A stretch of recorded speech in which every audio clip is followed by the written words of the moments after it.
So, what's up mga kapriyon? Mo ni ang evaporator sa atong Mitsubishi Fieldmaster Pajero mga kapriyon ha. Kina Cool Car Air Conditioning, the official aircon installer of Alfred Surplus. Yo, what's up mga kapriyon? Karong adlaw mga kapriyon.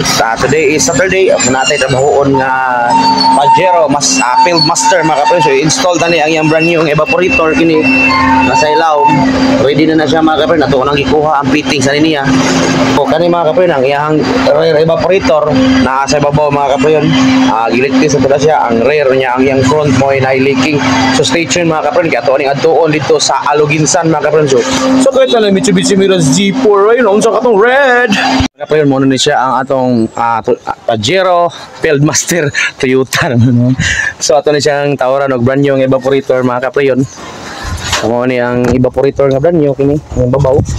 So ready na lang mga kapriyon. Yan ay naghugas pa ta sa iyang kuan. Kuha ni battery dong Jess. Yeah. Sa iyang casing. Taon lang na. Kay gibilin naman na to ang casing sa yung kuan. Evaporator mo na jagian sa yung evaporator. Taon na to. So stay tuned mga kapriyon para sukdo na itong ibugnawon kung makapasar ba sa North Pole na lamig. What's up mga kapriyon? What's up? Nataod na to ang iyang front evaporator. So ang luyo nagtaod na sa mga fittings. So gilisan na ito o-ring. So natod ang o-ring mga kapriyon. Reserve din na. So mga o-ring na. So atas tubangan.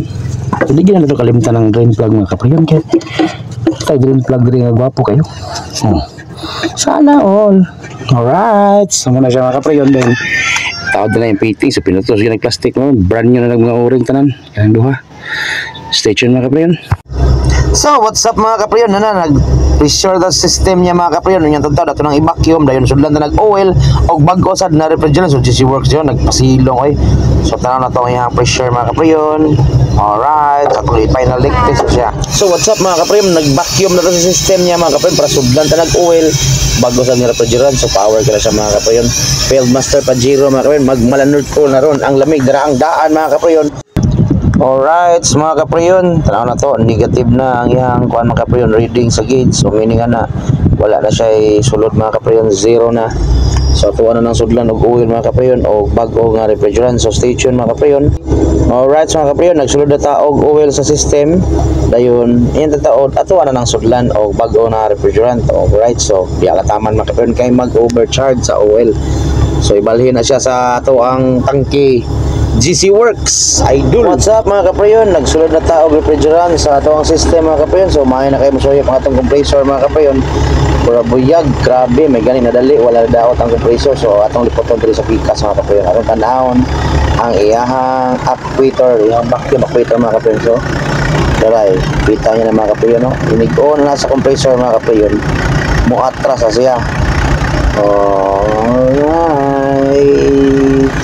Okay, nakita yung mga kapriyon. So functional na siya mga kapriyon. Okay mga kapriyon, so doon na itong gibugnawon kung makapasar ba sa North Pole na lamig mga kapriyon. Reading niya is 13 degree.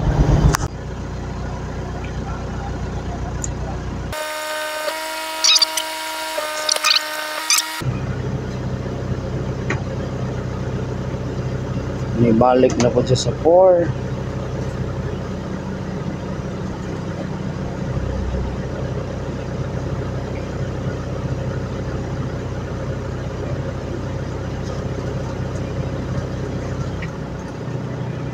Right. So, what's up mga kapriyon? Human na ginatong Pajero Fieldmaster. So, mamauli na ta mga kapriyon. Kaya maniudto taron taon kaya murag gutom naman kayo. Nasa GC Works, dulong Chino. Kalmar ka na dali ate Jocelyn dulong Chino. Di auto na. So, daghan kayong salamat mga kapriyon ha sa mga viewers, subscribers sa akong YouTube channel. Binigyan sa mga followers sa akong Facebook page. Thank you kanyang tanan mga kapriyon. Bye bye. Oh, God bless. Kanyang tanan.